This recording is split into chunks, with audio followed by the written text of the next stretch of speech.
This evening, we walk through passages sealed for centuries, where fire-blackened frames and broken chalices whisper of forgotten rites. Each turn of the lantern reveals not relics, but absences, each silence heavier than words. What remains is a story told only by what was left behind. We enter in silence. No crowds. No Sunday, only the hush that lives under Rome. Beneath chapels and courtyards, under old marble and careful gardens, there are doors that do not open. Behind them, rooms with no candles, bones with no visitors, names with no prayers. People say it is for safety, for order, for peace. Maybe. But closed rooms speak in their own way. Tonight, we do not pry. We learn the art of quiet. We move like a shadow, soft and slow. We breathe with the stone. The ground here remembers emperors, workers, saints, skeptics, and keepers of keys. It remembers floods, fires, arguments, and truces. It remembers choices, what to show and what to hide. You will hear small things. The trickle of water, the creak of wood, a distant bell. You will feel larger things, weight, watchfulness, and old promises that never found an end. This is not a hunt for scandal. This is a walk through silence, where meaning gathers in the dark, grain by grain, until it feels heavy in your hands. We will follow steps that stop at iron, at wax, at signs that say private in careful script. We will listen at thresholds and read the breath of the rooms we cannot see. We will meet caretakers of dust and record, people who talk in low tones and count by centuries. And when we leave, we will not carry facts alone. We will carry a steady calm and a new respect for all that rests unseen. Close your eyes. Let the corridors lengthen. Let the locked doors do their work. The night will hold you. The story will guide you. Sleep and keep walking. The guard does not speak. He walks a slow circle, the faint clink of metal echoing down the corridor.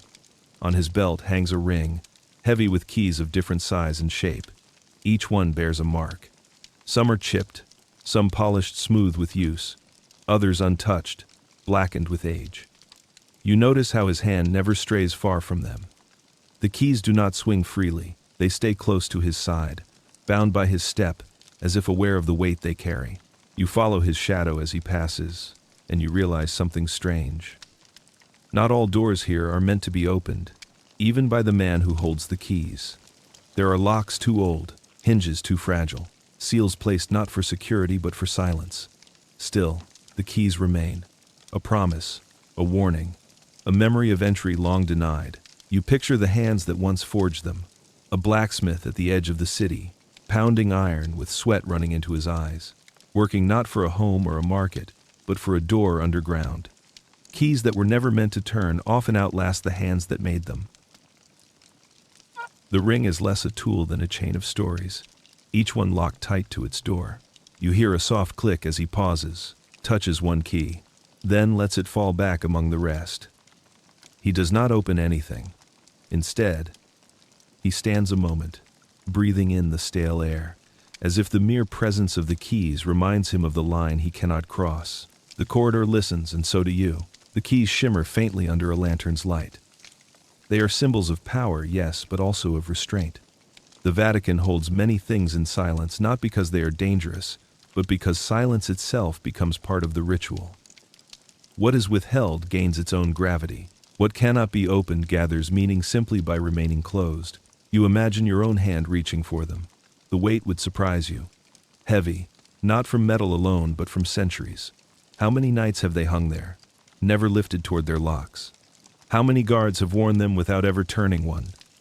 Perhaps that is their true role, not to open, but to remind that behind certain doors lie not just bones or stones, but decisions too heavy for one lifetime to carry. The man moves again, steps fading into distance. The keys rattle once, then fall quiet. You remain in the stillness, aware of what they guard, and of the truth that sometimes the heaviest objects are not the tombs themselves, but the keys left unused.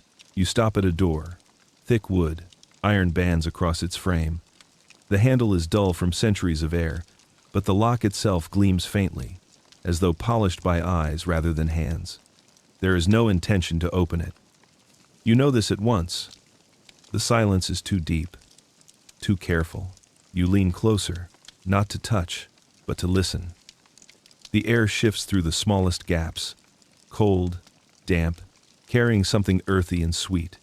It smells of stone dust and time. It enters your lungs as if reminding you, this is where air becomes history. You do not need to cross. The threshold itself is enough. Stand still, breathe, and the door speaks. Its voice is not in words but in weight. The wood swells with centuries of watch. The hinges sigh softly as the night air bends them. You imagine the space behind it. Rows of tombs, carved with names, no lips pronounced now. Candles burned out before your grandparents were born. Perhaps more, perhaps less. The point is not knowing. The point is sensing what waits just beyond the thin line of refusal. Your breath slows, and in that rhythm, you feel what guardians have always felt. The human urge to cross is strong, but so is the wisdom of holding back. Doors like this were not built only to protect. They were built to teach restraint, to make silence part of memory. The Vatican understands this better than most. The unvisited rooms hold more power than those on display. You imagine the last time this door opened. Perhaps a priest with steady hands, whispering prayers as he placed something inside. Perhaps a workman, carrying stone and mortar, sealing a chamber for reasons no one explained. Then it closed, and the key turned, and the air behind it grew still. Now, only the faintest exhale slips through the crack. You breathe it in, and the moment becomes shared. You with the unknown, bound by the threshold. You are not trespassing. You are listening. And in listening, you realize something rare. The silence behind a closed door often speaks louder than what lies within. At first you do not notice it. The corridor is plain, stone on stone, the lantern glow stretching only a few steps ahead. Then your eye catches a small plaque fixed to the wall beside another sealed door. The letters are not large. You have to lean closer, careful not to cast too much shadow across it. The words are in Latin, carved, neat, and shallow. No decoration, no flourish. Only a notice that this place is private. Entry forbidden. It is not the language that strikes you. It is the tone. Firm, but not loud. The words do not command. They remind. The sign is less about keeping you out and more about telling you something simple. This space is not yours, and in that, it speaks volumes. You trace the letters with your eyes. They are worn smooth, as though many have stopped here before you, reading the same quiet refusal. No stories, no explanation, only the small print of secrecy. You wonder who first decided these words would be enough. No guard. No chain. Just a plaque. Yet it works. You feel the weight of it more than any iron gate. Further along, another sign. This one painted, black script on fading wood. It leans slightly. The paint cracked. Again, the words are few. Private, reserved, restricted. Each variation carries the same message. Not everything is meant to be seen. Not every door opens to wandering eyes. The Vatican has many such markers. Some are plain, some ornate, some new, some older than memory. Each is part of a larger design, a map where absence itself is the main feature. They are the smallest pieces, yet they shape the entire experience. You follow them like stepping stones, learning not where you can go, but where you cannot. And perhaps that is the lesson these corridors offer. Signs in small print, barely larger than a hand, hold more weight than grand halls filled with art. Because they mark the line between public and private, between history shown and history sealed. You pause at the last one. The ink has faded almost to nothing, the letters barely visible. Still, you know what it says, even without reading. A reminder whispered again and again through centuries. This far, and no further. You let your eyes rest on it a final moment, then turn away. The signs do their work. They guide without force, teach without stories, guard without locks. Small print, yet loud with meaning. The footsteps come before the figure. A slow rhythm. Heel, then toe, the weight of each step spreading into stone. You stop and let the sound approach, soft but steady.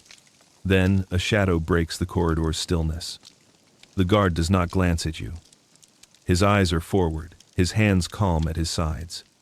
His face is unreadable, not stern, not kind, simply present. The lantern light glints off his belt, off the keys you already know so well. They move only when he does, like obedient companions. His pace never hurries. He walks as though he has walked this same path for centuries, as though time bends itself around his patrol. He carries no weapon in hand, yet the weight of his presence is enough. You watch the way he pauses at certain doors. Not to unlock them, not to enter, only to stand still. For a breath, 2 breaths, then move on. These pauses feel almost like prayers, small rituals repeated each night.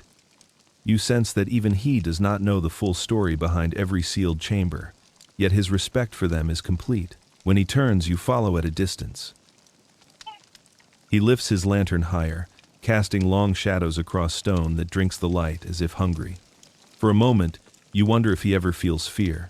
These halls are quiet, yes, but they are heavy too. The air here is thick with what remains unseen. Yet his steps do not falter. His silence does not break. He reaches an archway where the path splits. One stair leads down, another to the side. He chooses down, his lantern tracing the rough walls as he descends. You hesitate before following, careful to keep the echo of your own feet light.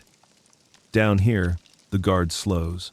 His hand brushes the stone, fingers grazing the wall as if checking for change. Perhaps cracks, perhaps moisture, perhaps nothing at all. At the bottom, another door waits. The guard stands before it longer than usual. His head bows slightly, though he does not cross himself. He listens. You do too. On the other side, only silence waits. Yet it feels as though something stirs, faint and patient, behind the stone. He turns, satisfied with the quiet, and walks away. You remain. The guard has left you with his silence, and in it, you learn what he carries. Not suspicion, not secrecy, only a rhythm. Step, pause, breathe, listen. This is his true duty. The quiet guard does not keep intruders out. He keeps reverence in. And by walking his path, you begin to understand that sometimes a presence alone is the strongest lock. You breathe in once more, steady and deep. The air feels changed now, slower, like his pace. You move on, holding his silence with you, as though it were another kind of key. The corridor bends, and then you see it. A gate of iron stretched across the width of the hall. Its bars are thick, blackened by centuries, yet smooth where hands may once have tested them. Behind it, only darkness. Not the soft darkness of a candleless room, but the full weight of absence, a hollow that absorbs all light before it can travel far. You step closer. The iron holds steady, no sound of shift or creak. It is fixed, unyielding, as though it has fused into the walls themselves. At eye level, a lock rests at its center. Large, square, unmistakable. It seems to stare back at you, not daring you, not inviting you, but refusing you with calm finality. You wrap your fingers lightly around one bar, testing the cool metal. The chill sinks into your skin. This gate is not only barrier but message. The first of many, perhaps, but the one that tells you what kind of journey this will be. Here, refusal is not loud. It is not sharp. It is steady, absolute, the kind of no that feels more like a wall than a word. You lean closer to the gap between bars.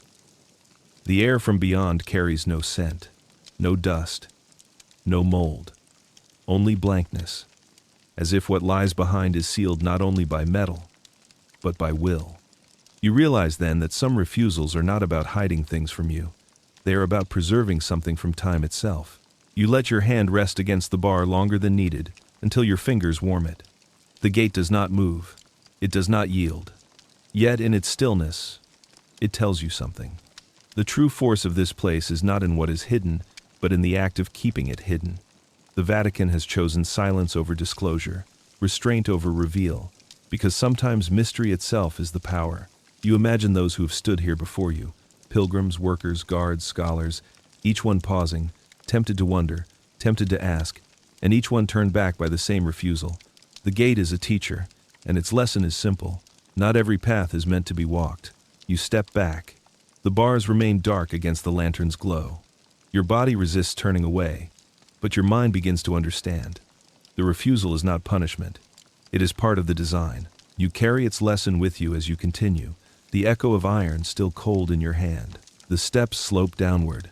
At first, it feels no different from the others you have walked tonight. Stone underfoot, the same shallow echo. But then a shift faint, cool air rises up against your face. You stop, eyes closing, and breathe. The air carries something different. Dampness. Earth. A touch of salt. It smells not of the room you are in, but of what lies below. You continue down, one slow step at a time, following the current of unseen breath. The lantern reveals little, only more stone walls and narrow passage. Yet with each step, the air grows thicker, closer to the scent of an underground stream or soil that has never seen daylight. It is as if the earth itself is exhaling through cracks too small to see. At the bottom, the passage flattens, but the draft remains.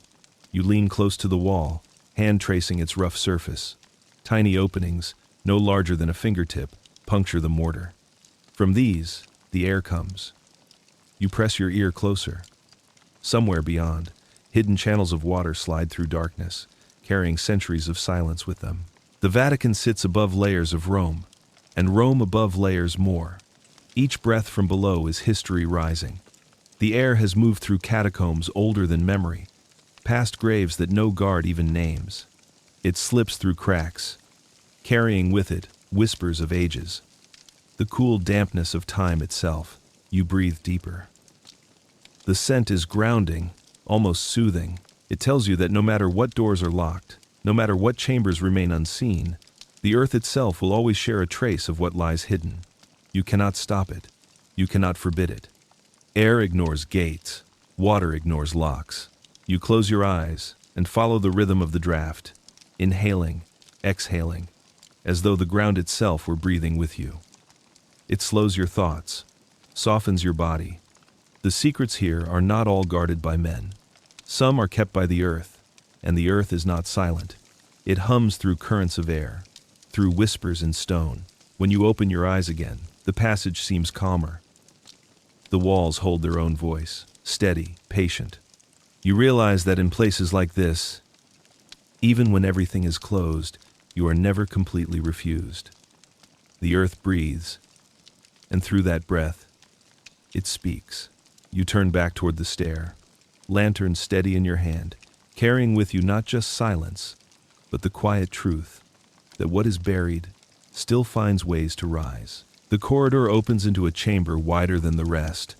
Your lantern throws a trembling light across walls lined with stone slabs. Each slab bears a name, carved in shallow script, letters softened by centuries of breath and touch. You step closer, eyes following the slow curve of the wall. Here, no candles burn, no fresh flowers rest at the base, no wax drips down to mark prayers left behind. These names sleep in darkness, without ritual, without memory. The air is still, thick with dust that falls as softly as snow. You run your hand near one stone, not touching, only hovering. Cold radiates outward. Each name is unfamiliar, yet the way they sit together tells a story. Some are Roman, worn to near invisibility. Others carry Latin words, sharper and younger, but still ancient to you. Each line of text is a breath carved into stone, a reminder that someone once stood here to mark another's passing, yet now, silence holds them. You imagine the last time someone spoke these names aloud.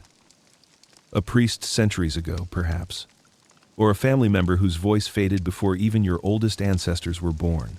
Without candles, the chamber holds no living memory, only the echo of forgotten prayers. You feel the weight of this forgetting, heavier than the stone itself. The Vatican, in its way, guards these names by leaving them unlit. To light them would be to draw them back into the world, to claim them again.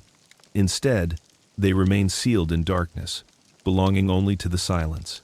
Their power lies in absence, in the choice not to let them glow again. You walk slowly, reading what you can. One name catches you half erased, the letter shallow. You whisper it softly, not sure of the sound.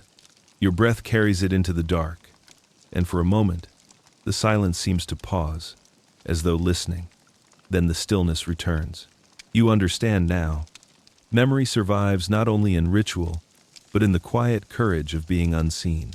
These names without candles rest not in neglect, but in a deeper kind of care. Hidden, undisturbed, left to the stillness they earned. You step back, letting the dark close around them again. The names remain, etched in stone, carried forward not by light, but by silence. The chamber narrows again until the walls press close. At the end sits a table, plain wood worn smooth by countless hands. Behind it, an archivist waits. Not young, not old. His face lined in the way of one who has spent a life with paper and dust. His eyes lift briefly to yours, then lower again. You notice the room is filled not with tombs but with shelves. Thin volumes stacked edge to edge, parchment bound in leather, pages marked with script, too small to read from here. Each book feels heavier than it looks. They hold not stories, but records lists, dates, names of those who lie behind the locked doors. The archivist does not speak. He dips a pen, writes a note, then dries it carefully. When he looks up again, his expression is steady, unreadable. He offers no greeting, only a nod. Small, but full of weight. It tells you enough. You are permitted to stand here, but no further. You shift your eyes across the shelves. Each spine bears a mark, symbols, numbers, sometimes a name. They are maps of what the Vatican holds hidden. Tombs catalogued but not shown. Graves recorded but not visited. The archivist's work is not to open doors, but to ensure that silence remains ordered, that forgetting is done with precision. You wonder if he knows the stories behind each name.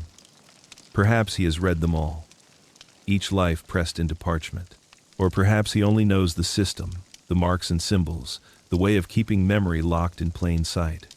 His nod suggests both knowledge and refusal. Yes, these things exist. No, you may not hold them. The room smells of ink and age. You hear the scratch of his pen, the whisper of paper turned. Time itself seems slower here, measured not by bells or footsteps, but by the filling of pages. You realize his role is essential. Without him, the hidden would dissolve into chaos. With him, the sealed remains sealed, but remembered in order. You stand still, the silence between you thick. The archivist dips his pen again, writes, and sets it down. He meets your eyes once more, nods again, and lowers his gaze. The gesture says what words do not. You have seen enough. You turn back toward the corridor, carrying the sense that knowledge here is not given but acknowledged. Briefly, like the archivist's nod. Enough to know it exists. Enough to know it will not be yours. At the end of another long corridor, you find a door slightly ajar, not locked, not barred. You push it gently, and it opens without resistance. Inside, a chapel rests in darkness. The space is small, but shaped with care. An altar of stone stands at the far end, its surface bare. Benches line the walls, worn smooth by knees and hands long vanished. The ceiling arch is low, painted once perhaps, though now the colors have faded into shadow. No candles burn, no incense rises. The air is thick, unmoving, as if the room itself has not breathed in years. You step softly, your lantern casting long shadows that stretch across the walls like echoes of forgotten prayer. You sit on one of the benches. The wood creaks faintly, then holds you. For a moment you expect to feel the warmth of devotion, the weight of countless prayers. Instead you feel only stillness, a quiet so deep it seems to press into your skin. Why is this chapel unlit? Perhaps it was closed when other spaces were opened, its use shifted elsewhere. Or perhaps its silence is intentional, a choice to let one room remain in night, as a balance to all the others filled with light. The Vatican, in its careful order, knows the value of darkness. Light reveals, but darkness preserves. You close your eyes and imagine the last service here. A priest at the altar, his voice low. A small group gathered, candles flickering against the walls. Then the final prayer, the final bow, the snuffing of flame. The door closed, and silence claimed the room. Now it waits, not abandoned, but resting. You sense that if you lit even one candle, the air would shift, the silence break. Yet you do not. You leave it as you found it. Darkness is its offering. You rise, step back toward the door. Your lantern glow touches the altar one last time, then pulls away. The chapel returns to shadow, holding its stillness with quiet strength. Outside, the corridor feels brighter, though no new light has appeared. You realize the unlit chapel has given you something, the lesson that silence is not emptiness. It is presence of another kind. Deeper, steadier. You walk on, carrying the calm weight of a chapel that has chosen darkness as its prayer. The stair begins simply enough. A line of worn steps cut into stone. Your lantern throws its glow forward, catching the uneven edges. The shallow grooves where countless feet once pressed their way down. You place your hand against the wall, steadying yourself as the air grows cooler with each step. The descent feels endless. At first, the silence is ordinary. The sound of your own breath, the soft scuff of your shoes, the faint scratch of stone against your palm. But as you go deeper, another silence reveals itself. Denser, heavier. A silence that presses against your chest, as though it has waited here for centuries, untouched by sound. Halfway down, the stair turns sharply to the right, then coils again. You pause, lantern lifted. For a moment, you sense that the stair is repeating itself. Each step feels familiar, as if you have walked it before. You continue. The pattern, unbroken stone, shadow, another turn, another coil. The descent doubles back on itself, like a spiral drawing you farther into the earth. You realize now why they say these stairs descend twice. Once in body, as your feet carry you lower, and once in mind, as your thoughts slip further inward. The deeper you go, the less you think of the world above. The Vatican gardens, the chapels, the crowds all fade into memory. Here, only the downward pull matters. The walls narrow until you can barely stretch your arms. The ceiling dips low. Your breath grows louder in the closeness. The air tastes of iron and damp stone, touched with the faint sweetness of old water. You hear a drip somewhere, though it is far away, echoing like a clock without hands. When you finally reach the bottom, you find nothing but a landing. No door, no chamber, only a small square of floor and the stair itself winding back up. You stand there, lantern casting circles across blank walls, and wonder if the descent was the destination all along. The landing holds nothing, yet you feel full. It has taught you that not every journey leads to rooms or relics. Some lead only to depth, to the experience of being carried further than you thought you could go. The stairs that descend twice remind you that going downward is also going inward, and that sometimes the true chamber lies within yourself. You linger a moment longer, hand against the stone, then turn and begin the climb. Each step upward feels lighter now, as though you are carrying less than when you entered. The spiral has taken something from you: noise, haste, weight, and left behind only stillness. By the time you return to the corridor above, you feel as though you have walked not one stair, but two. At the next turn, you find a wooden door unlike the others. Thick oak, its surface cracked but strong, the grain running like frozen rivers. Across its center, a strip of parchment clings to the wood, pressed flat and marked by a red wax seal. The seal is unbroken. You lean closer. The wax shines faintly in your lantern's light, though dust gathers at its edges. The imprint is clear, a cross within a circle, surrounded by small letters you cannot fully read. The mark feels official, final, absolute. This is not a door locked by iron or guarded by bars. It is locked by a symbol, by agreement, by decision. You feel the weight of the seal immediately. It is fragile, yes, but it carries more power than any gate of iron. A broken bar can be explained. A turned key can be excused. But a broken seal is a violation of trust, a refusal of silence. That is why it works. Its strength lies not in wax, but in meaning. You raise your lantern higher, letting the light fall across the parchment. The fibers are brittle, curling at the edges. Yet the wax holds strong. No one has dared to break it.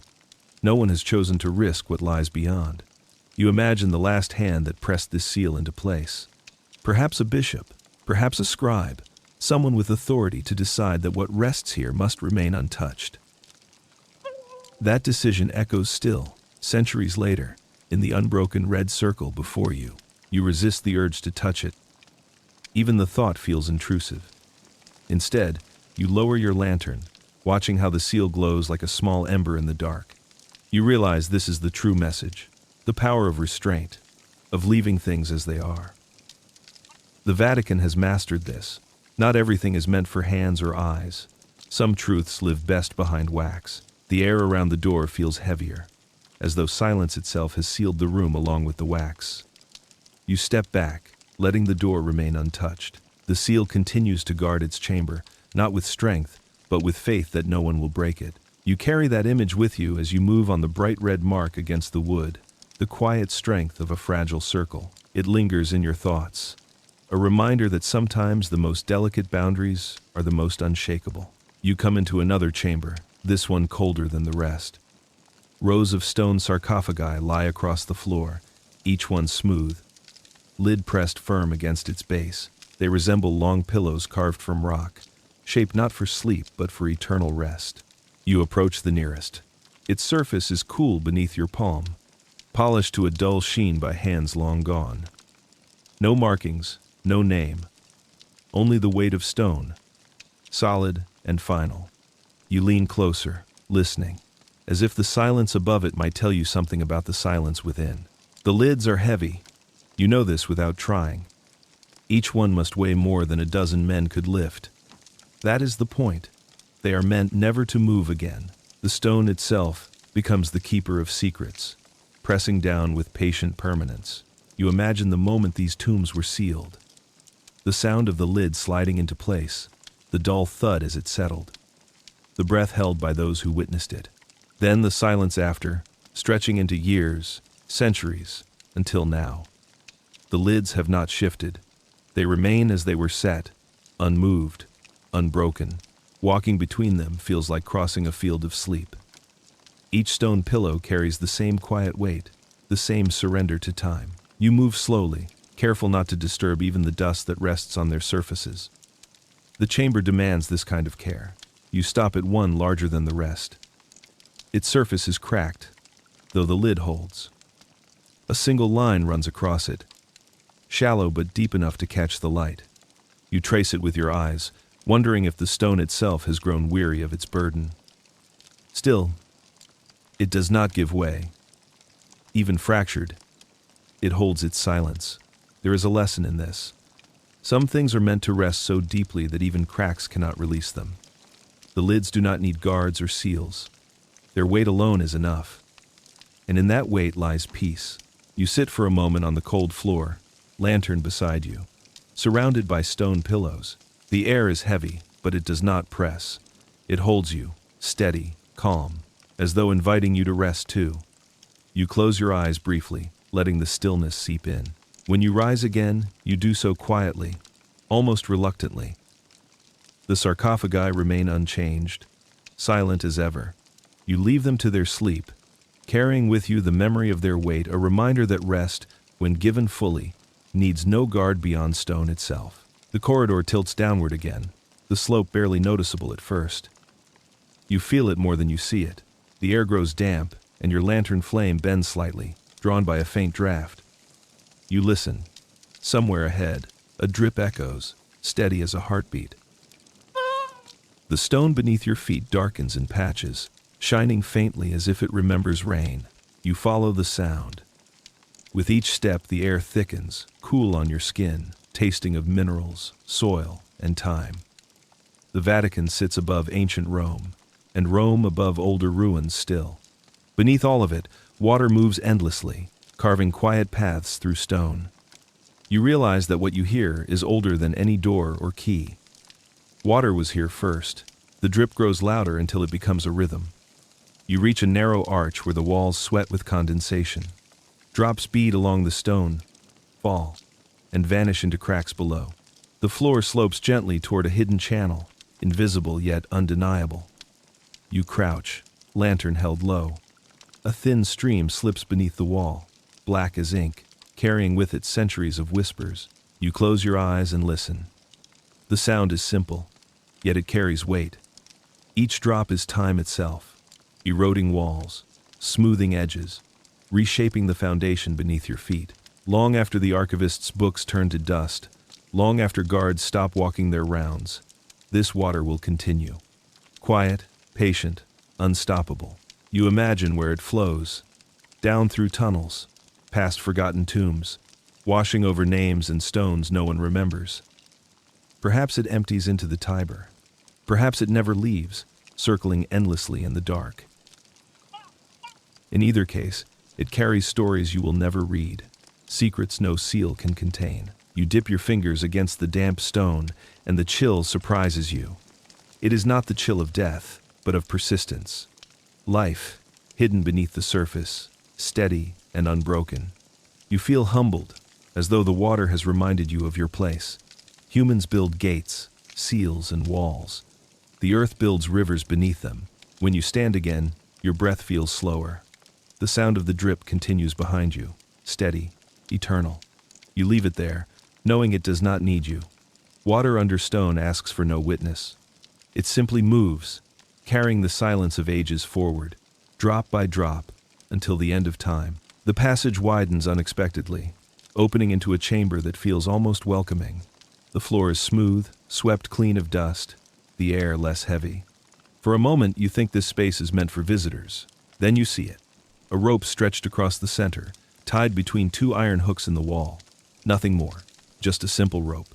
You pause before it. The barrier is not strong. You could step over it easily. You could lift it, slip beneath, and no one would know. Yet you stop. Something in the quiet simplicity of the rope holds you.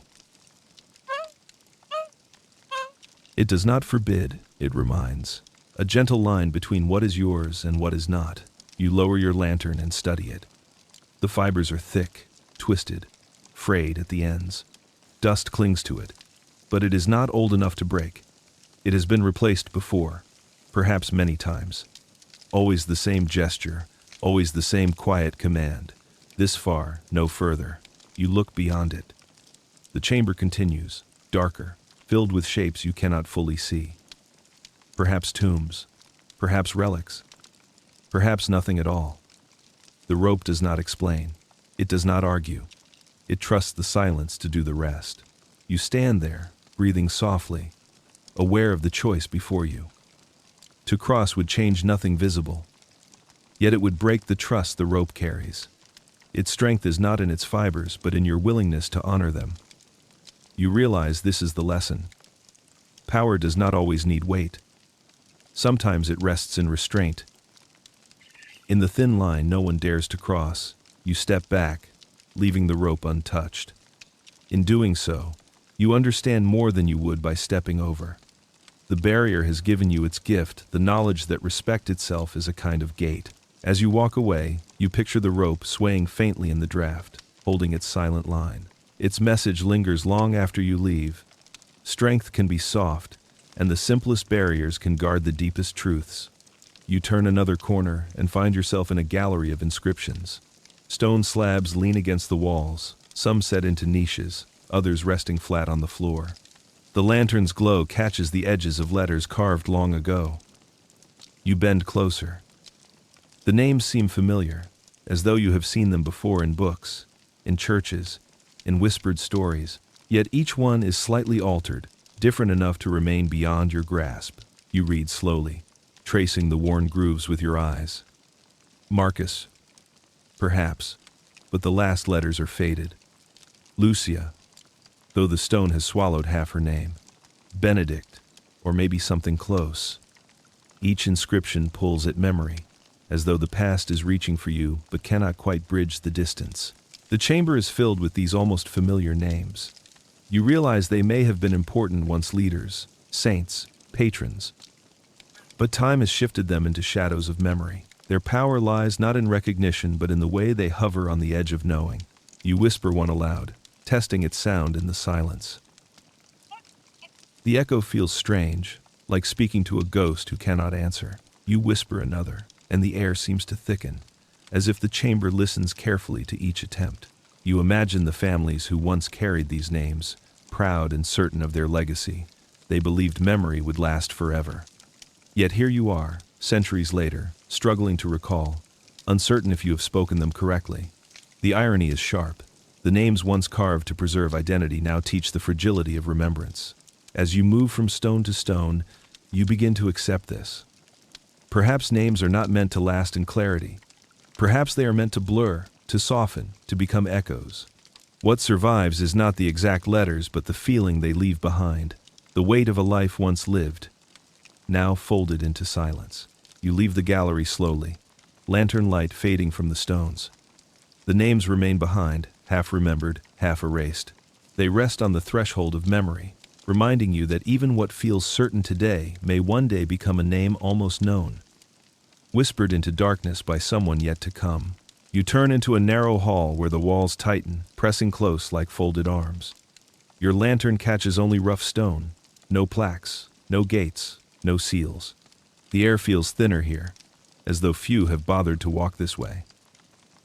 At the end of the hall is a small alcove, nothing more than a hollow carved into the wall. It holds no coffin, no inscription, no candle, just emptiness.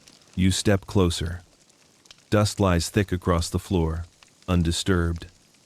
Even the spiders seem to have ignored it. The stone is rougher here, not polished, not prepared for anything sacred. Yet the space feels deliberate, as though it was meant for someone who never arrived. An unclaimed corner. You let the lantern light linger on the walls. You imagine the masons who shaped this niche. They carved carefully, as if expecting a name, a body, a relic to fill the space. Yet for reasons lost to time, it was left vacant. Perhaps the family could not pay. Perhaps the honored one was buried elsewhere. Or perhaps the decision was made that nothing should ever rest here. Emptiness has its own weight. You feel it pressing into you, heavier than a sealed tomb. At least a coffin speaks through silence, holding memory beneath its lid. This space holds nothing, and in that nothing, it hums louder than the others. You close your eyes and breathe. You sense that the unclaimed corner has become its own kind of memorial, not to one person, but to absence itself. It honors the countless forgotten, the lives never recorded, the prayers never said. In its blankness, it gathers them all. You kneel briefly, not in worship, but in respect. This corner, unclaimed and unnoticed, reminds you that history is made not only by what is remembered, but by what is left empty. You rise again, leaving it as you found it, a hollow carved for no one, now belonging to everyone. The corridor bends left, and there it is, a door unlike the others. No seals, no rope, no plaque, only a simple handle of brass, dulled by time yet still holding a faint glow under the lantern light. You stop before it. You reach out, slowly. Your fingers hover just above the metal. The air around it feels colder than the rest of the hall, as though the handle has been waiting untouched for years. Brass should warm beneath a lantern, but this one does not. It carries its own chill. You lower your hand and grip it lightly. The cold seeps instantly into your skin, sharper than expected. You try the handle. It does not turn. It resists completely, as though fused into the wood. Yet the sensation lingers, a reminder that not all refusals are loud. Some are quiet, metal against skin, a simple no whispered through temperature. You step back, studying it. Why leave a door like this? Why give it no sign, no seal, no words, just a handle that will not move? Perhaps the door is false, built only to mislead. Or perhaps what lies behind is so ordinary, it requires no guard. But you doubt this. Nothing here is without reason. The longer you stare, the more the handle seems to glow faintly. Not from heat, but from age. Hundreds, perhaps thousands of hands must have touched it, each one finding the same refusal. Imagine the fingerprints layered over centuries, invisible yet permanent, a silent testimony of longing unanswered. You raise your hand once more, pressing your palm flat against the door, not the handle this time. The wood is warmer, alive with the breath of stone behind it. The brass remains cold, a contradiction carved into the same surface. Warmth and chill, invitation and denial. Together they tell you the truth. Some doors are meant to be approached but never opened. You step away, leaving the handle untouched.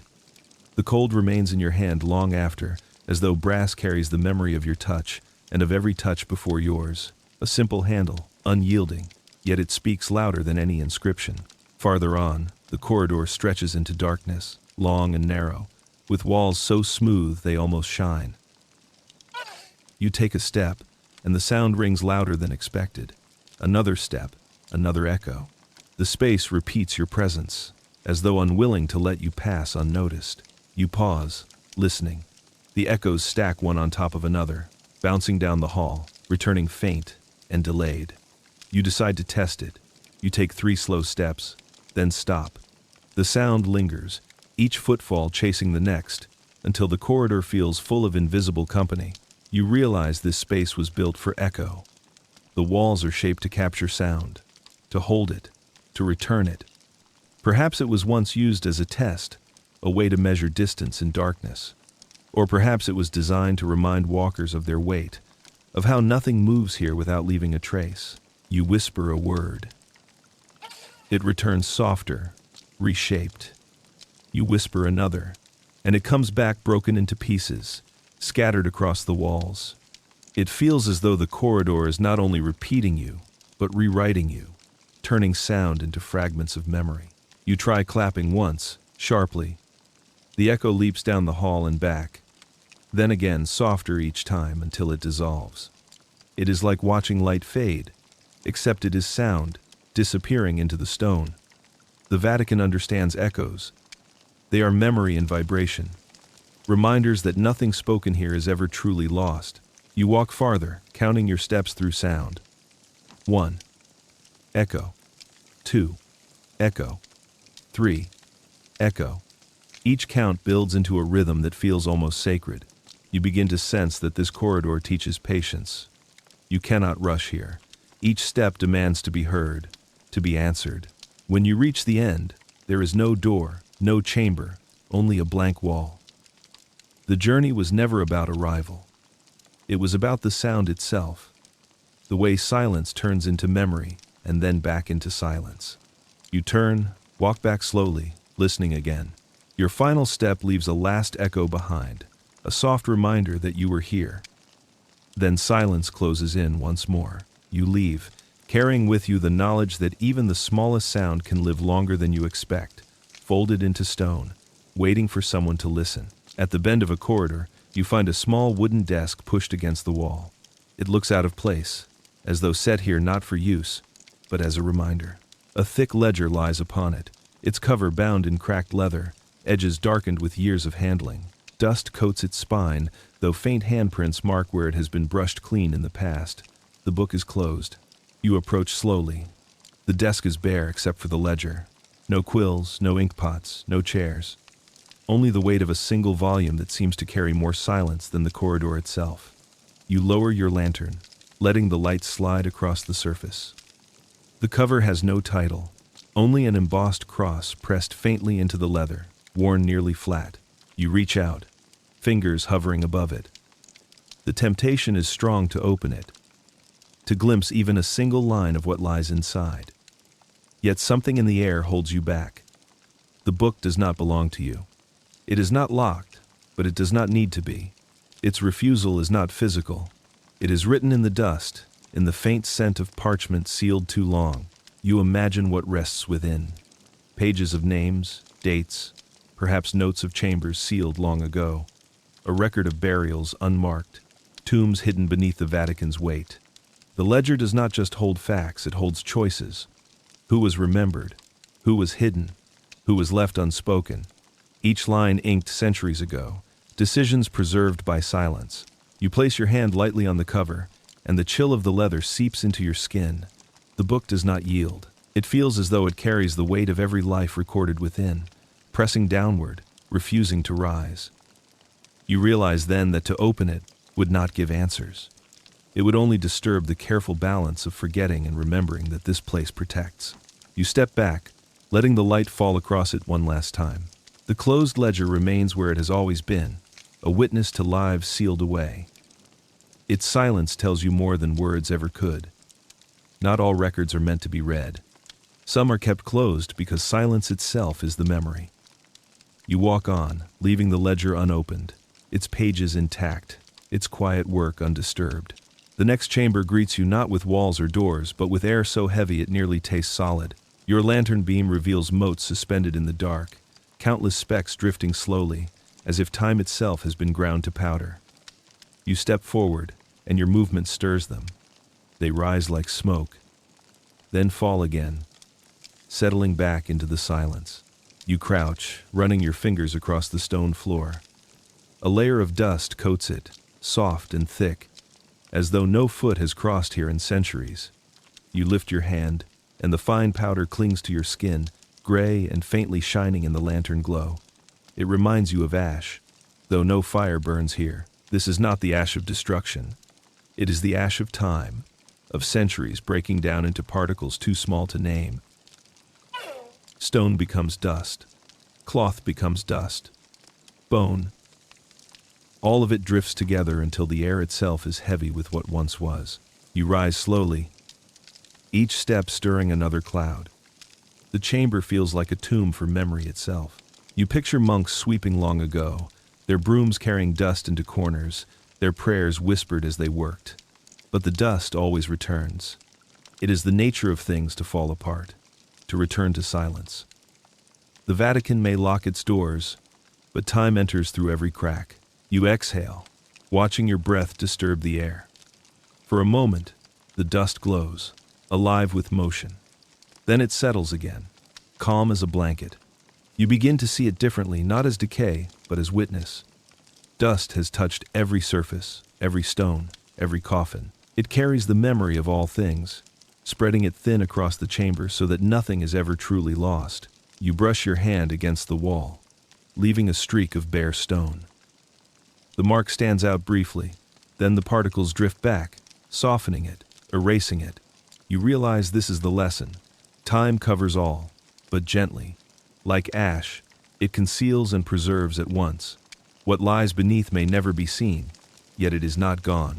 You stand still, letting the dust settle around you, onto your shoulders, into your hair. It feels less like intrusion now, more like blessing. You are part of the chamber's memory, just as it is part of yours. When you leave, some of the dust will cling to you, carried upward into the world above. And perhaps, when someone else stands here centuries from now, your own breath will still drift in the air, folded into the silence like ash. The corridor bends sharply, and ahead you see a glow not your own. You pause, shielding your lantern, letting your eyes adjust. At the far end, a small flame flickers, swaying gently as though carried by a careful hand. You approach slowly, each step quiet, until the figure emerges. A man stands there, wrapped in plain robes, his face shadowed by the hood he wears. In his hand, a lantern of iron and glass swings lightly, casting halos of gold along the wall. He does not startle at your presence. He simply raises his eyes, meeting yours briefly, and nods once. The lantern he carries is unlike yours. Its light is soft, steady, as though it has burned for far longer than any candle should. The flame dances, but it does not falter. He lifts it higher, holding it toward a sealed door. The glow rests across the wood, the hinges, the stone frame. He does not touch the door. He only lights it, as though reminding the silence that it is seen. You stand nearby, watching. The keeper does not speak. His work is quiet. His gestures, simple. He moves slowly from one door to another, raising the lantern, letting the flame brush the surfaces, then lowering it again. At each door, he pauses, head bowed slightly, before moving on. You begin to understand. The lantern is not meant to open. It is meant to honor. To bring light without breaking seals. To acknowledge what lies within, without disturbing it. The keeper's role is not to guard against intrusion, but to give presence, to keep the silence from becoming abandonment. You notice how carefully he moves, never rushing, never wavering. Each pause carries weight, as if he is offering time itself to each chamber. You watch the flame flicker across stone, across iron, across wax, and realize it is more than light, it is memory given form. At last, the keeper lowers his lantern, turns slightly toward you, and nods again. Then he walks down another corridor, the glow fading until only darkness remains. You stand in silence, holding your own lantern. Its flame feels brighter now, as though carrying part of his. You continue forward, the memory of the keeper's lantern following you. You understand now that even in the deepest silence, light is offered. Not to reveal, not to expose, but simply to say, this still matters. The doors remain closed, but they are not forgotten. The flame remembers for them, night after night, century after century. The corridor curves, then opens into a chamber with a floor unlike any you have seen so far. The stones beneath your feet shift from plain gray to patterns of color, faint but still visible in the lantern's glow. Reds, blues, and golds once bright, now muted by time.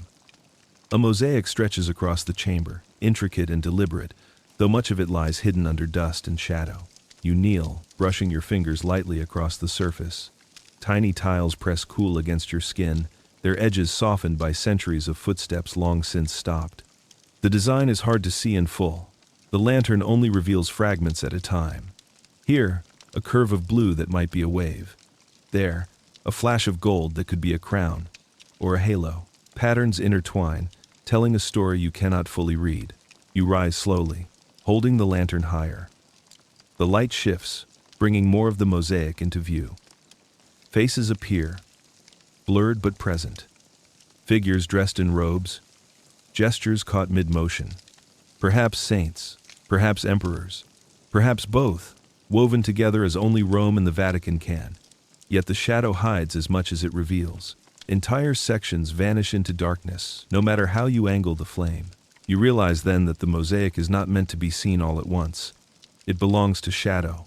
Only fragments are given, the rest held back, like words whispered but unfinished. You are meant to imagine the missing pieces, to feel the weight of what lies unseen. The floor creaks faintly under your step. You pause, careful not to disturb it. This art was laid for eyes that no longer look, for feet that no longer walk. Now, it survives only as silence stitched into stone. You wonder who made it, hands placing tile by tile, bending close, breathing dust into each corner. They believed it would outlast them, and it has, though not in the way they expected. You sit at the edge of the chamber, lantern low, letting your eyes adjust to the darkness. Slowly, the shadow itself becomes part of the design. Shapes you thought hidden reveal themselves as your vision softens. A figure leans toward another. A circle glows faintly at the center. Perhaps a sun, perhaps a host. The details blur and sharpen, changing with each blink. You understand now. The mosaic is alive in its incompleteness. To see only part of it is to feel its mystery. To imagine the rest is to join its creation. The Vatican has left it this way, not restored, not polished, but preserved in silence and shadow. It teaches that beauty does not need to be whole to be sacred. You rise, stepping carefully back. Your lantern casts one final glow across the tiles before the darkness swallows them again. The mosaic remains, half hidden, half revealed, waiting in its shadowed silence for another to pause, another to imagine. The passage narrows, walls pressing close until only a single line of stone leads forward. At the end, you see iron once again. Another gate, larger than the first, its bars twisted into patterns instead of straight lines. Leaves, vines, and crosses wind together, forming a barrier that is both beautiful and unyielding. You step closer, lantern raised. The ironwork gleams faintly, though dust gathers in the curves of each design. The gate looks less like a prison and more like a piece of art, yet it holds firm, blocking your path completely. You place your hand on one of the bars. It is cold, solid, unshakable. You peer through the gaps. Beyond lies only darkness, thicker than what you've seen before. The gate is not meant to show you what is hidden. It is meant to remind you that what lies beyond cannot be reached. Beauty is used here as a wall. You study the patterns more closely. The vines curve into spirals. The leaves point upward. The crosses repeat in rhythm. The design feels intentional, like a prayer written in iron. You trace the shapes with your eyes, following them until your breath slows, your thoughts settle. The gate works as more than barrier, it is meditation. You imagine the craftsman who shaped it. Hammer and fire, sweat on his brow, each strike forging both strength and beauty. He knew his work would not be passed through, only looked upon. So he made it worth looking at, worth remembering. His art lives on, though his name is forgotten, locked into the iron itself. You lean against the gate, listening. Silence answers, deep and steady. The iron hums faintly with the echo of your touch, as though carrying your presence into the unseen. You step back, realizing you have been standing here longer than you meant to. Lost in the patterns, lulled by their rhythm. The second gate does not ask you to fight it. It asks you to accept it. To stand before beauty and let it hold you back. To learn that sometimes the most sacred truths are kept not by force, but by grace. You lower your lantern, bow your head slightly, and turn away. The iron remains behind you, unmoved, its patterns repeating in your memory long after the light fades. The hall that follows feels different the moment you enter. The air itself carries something more than damp stone. It is lighter, thinner, touched with a vibration you cannot name. You breathe deeply, and it feels as though the breath is not yours alone. You walk slowly, lantern raised. The corridor is empty. No doors, no gates, no plaques. Yet the silence does not feel empty. It feels full, as though words once spoken here still linger, folded into the air. You stop, listening. At first, nothing. Then, faintly, like an echo stretched thin across centuries, you sense a voice. Not words you can understand, but the rhythm of prayer. You close your eyes, holding your breath. The sound grows clearer. Low murmurs, rising and falling, a cadence that could only be liturgical. You picture monks gathered here, their voices blending, filling the hall with psalms. The walls have absorbed it, carrying the memory and vibration long after the singers have gone. You whisper a word yourself, soft and slow. It hangs in the air, caught by the same unseen threads.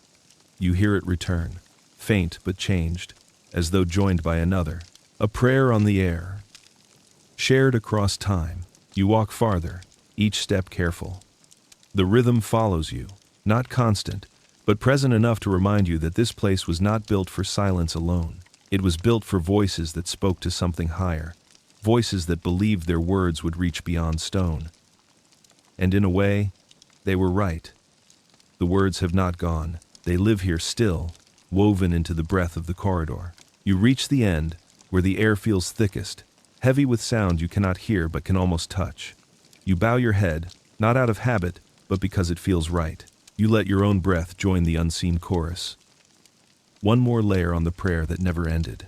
When you turn back, the corridor feels lighter, as though it has acknowledged you. You carry its rhythm with you, the sense that silence is not the absence of prayer, but the space where prayer continues long after the voice has ceased.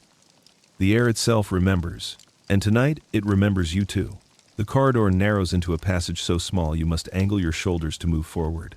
Your lantern grazes the walls, throwing light against stone worn smooth by countless brushes of fabric, fingers, and skin. At first, it seems like any other passage, but as you walk, you begin to notice something unusual. Each sound, you make your breath, your step, even the scrape of your sleeve returns differently, not as echo, but as though the walls are responding. You stop and listen. The air holds steady. Then, softly, you hear it. A hum so faint, you cannot tell if it is inside the stone or inside you. You take another step. The hum shifts. You whisper a word. The walls catch it, alter it, and give it back, stretched and low. Stone that listens. You place your palm against the wall. It is cool, damp, alive with vibration. The sensation is subtle, almost imperceptible, yet undeniable. The wall is not repeating you. It is absorbing you. Each sound enters, disappears, and becomes part of the stone itself. Centuries of footsteps, whispers, prayers, all of them layered here, pressed deep into the structure. Memory without words. You walk farther, slowly, aware of the way your presence is being folded into the silence. The walls seem to shift with you, the hum bending with each movement. You try speaking louder, but the sound is swallowed whole, leaving only the faint trace of vibration in return. This is not a space for noise. It is a chamber for surrender, where the walls themselves hold what is too heavy for voices to carry alone. You imagine the builders who carved this passage. Did they know the stone would do this? Did they shape it to listen, to hold silence in this way? Or was it the natural result of Earth meeting time, an accident turned sacred? The Vatican has always known how to use what the Earth offers, shaping it not just with hand but with patience. Perhaps this was deliberate, perhaps not. Either way, the result is the same. The stone listens. You stand still, closing your eyes, letting your breath grow quiet. In the stillness, you sense something vast. Not words, not music, but the weight of everything spoken here before. A chorus of silence built from centuries of sound. You feel yourself added to it, your own presence carried forward, absorbed into walls that will outlast you by lifetimes. When you finally open your eyes, you step back carefully, as if leaving a room where someone is sleeping. The passage widens again, the hum fading.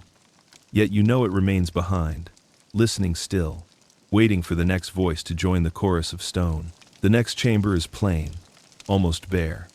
Stone walls, flat floor, no carvings or paintings. Yet as you pass the lantern across the surface, glints of metal shine back.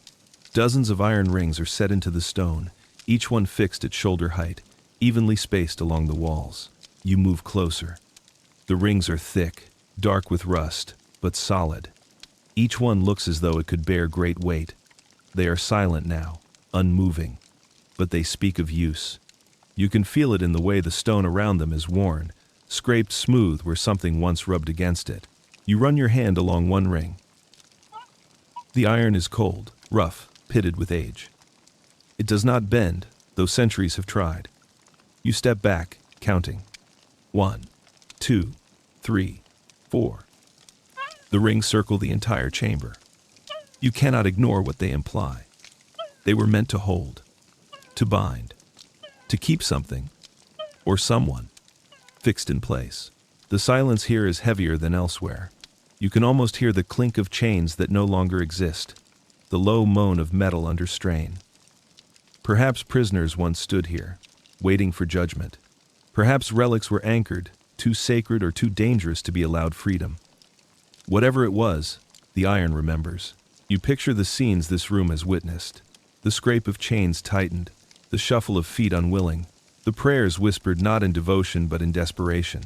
The Vatican is not only a house of light, it has also been a house of holding, of keeping what it cannot allow into the world. You lean close to one ring and whisper softly. Your voice returns faint, shaped by the hollow in the metal. For a moment, it feels as though the ring itself has spoken back, carrying the memory of all voices once tied here. You step back, lantern high, letting the room show itself in full. Iron rings glint from every wall, each one a silent witness. They no longer bind, but they still hold. They hold memory, weight, the truth that power is not only in doors and seals, but in the quiet grip of iron fixed into stone. You leave slowly, your footsteps soft. The rings remain, waiting, not for use, but for remembrance. Their silence speaks more than any chain ever could. The passage leads you to an arch carved into stone. At first it seems ordinary, one of many you have passed, but as you draw closer, you notice something missing. There is no inscription above it, no mark, no symbol. Most arches here carry names, prayers, or signs of what lies beyond. This one does not. It is blank. You step beneath it and pause. The space feels different, as though the absence of words creates its own gravity. You look up, lantern light spilling across smooth stone where letters might have been. No chisel marks, no faded carvings. Just silence. The arch leads into another chamber. But the feeling lingers. The lack of a name is louder than any title. You wonder if it was deliberate. Perhaps what lies beyond is too sacred to name, or perhaps too dangerous. The Vatican knows the power of silence. To name something is to claim it. To leave it nameless is to let it remain free, untouchable, beyond ownership. You cross under, lantern held high. The chamber beyond is empty, bare stone walls and floor. No coffins, no relics, no altars. Nothing at all. Yet the silence is thicker here than in any room you've entered. It clings to your skin, presses into your ears, fills your chest. You realize then that the emptiness is not absence. It is presence, too vast to be marked. You sit on the floor, letting the lantern rest beside you. Shadows stretch long, pulling across the walls. You close your eyes and listen. The silence here is not passive. It hums faintly, a resonance you cannot describe, as if the very stone is vibrating with memory too deep for sound. You open your eyes and gaze again at the blank arch. Its refusal to name this place is its truest message. Some things cannot be carried by words. Some places must remain silent so their meaning can be felt, not spoken. You rise slowly, bowing your head as you pass back beneath. The nameless arch holds its silence, unbroken, its meaning preserved by what it does not say. You leave it behind, carrying the lesson forward. Sometimes the most powerful mark is no mark at all. The stairwell curves downward again, a spiral cut deep into the stone. Your lantern throws faint circles of light, each step carved by hands that believed these stairs would last forever. Yet time always leaves its mark. Halfway down, your foot halts against something uneven. One of the steps is broken. The stone has cracked across the center, a jagged split that runs from edge to edge. Part of it has collapsed inward, leaving a hollow where your weight hesitates. You crouch, holding the lantern low. The fracture glimmers faintly, edges worn smooth, as though many others have stumbled here before you. The air near it feels colder, drawn down into the hollow below. You press your hand to the break. Dust clings to your skin, fine as powder, a reminder that even stone yields eventually. This step, once as solid as the others, now speaks differently. It whispers of weakness, of weight carried too long, of time's slow insistence. You imagine the first moment it cracked, the sudden sound echoing through silence, a noise sharp enough to startle even the still air. Then, over years, the gap widened, settling into the form you see now. You realize the broken step tells a truth hidden in plain sight. These corridors feel eternal, yet even they crumble. No door, no gate, no seal lasts without change. The Vatican can preserve, can seal, can guard, but it cannot stop the earth beneath it from shifting. This fracture is a quiet reminder. Permanence is an illusion, even here. You step carefully over it, lantern swaying.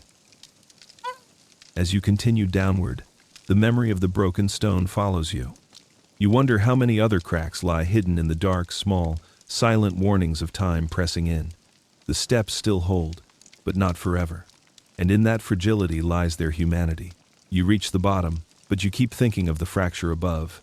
The broken step is more than a flaw.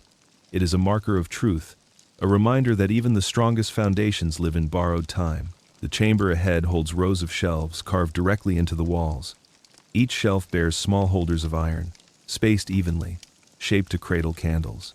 You count them as your lantern passes, dozens upon dozens, each waiting, each empty.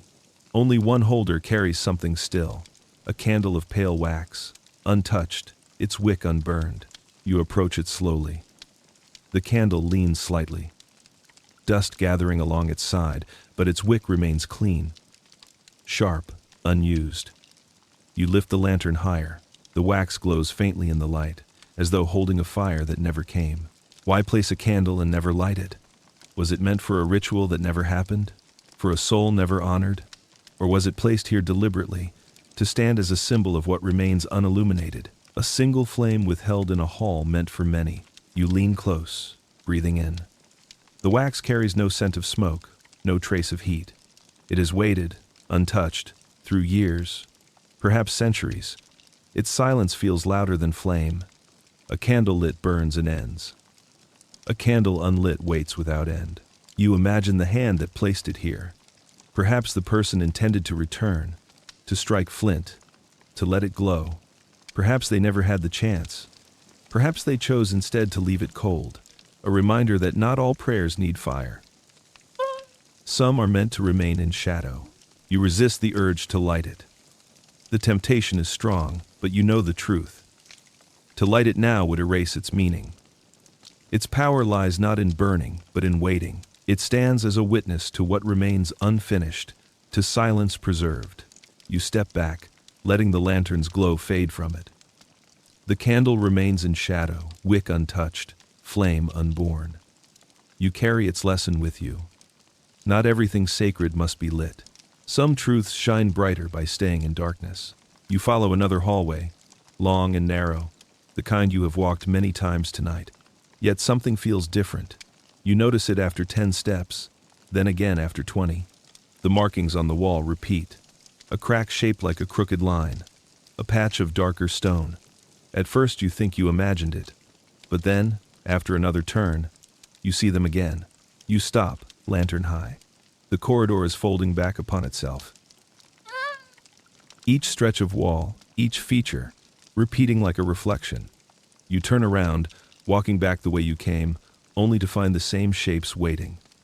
The crooked crack, the dark patch, the same faint scratch etched into the stone. You realize this passage has no destination.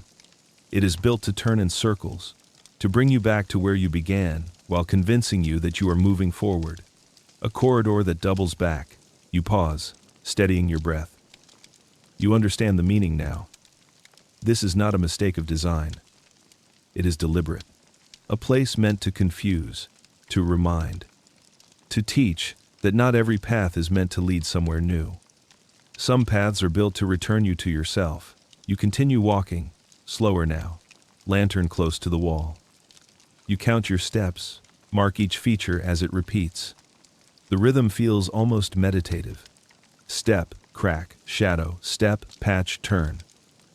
The corridor becomes a mantra, a circle of stone teaching patience. You close your eyes briefly, letting your feet follow without sight. When you open them again, the wall looks different. The repetition does not frustrate you anymore. It calms you. You see the lesson clearly. Movement is not always progress. Sometimes return is necessary. Sometimes silence teaches by leading you back, again and again, until you learn to listen. When you finally choose to leave, you set your hand on the wall and trace it until another passage opens, leading away. The corridor stays behind, looping endlessly, waiting for the next walker to enter and discover its circle. You step into the new passage, carrying its lesson. Not every path forward leads ahead. Some lead inward, back to where you started, so that you can walk again with different eyes. The corridor turns sharply into a small chamber, bare at first glance. Your lantern glides across blank stone, corners thick with cobwebs, floor coated in dust, undisturbed for years. You step inside, careful with your breath, but something catches your eye. On the far wall, faint but clear, a handprint rests in the dust. Not new, but not yet erased. 5 fingers pressed firmly, palm wide, the mark of someone who stood where you stand and leaned into the stone.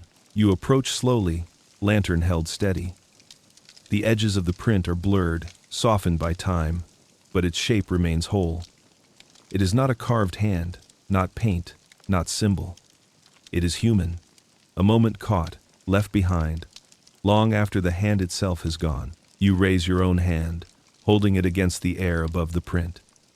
The size is close, perhaps the same as yours, perhaps smaller.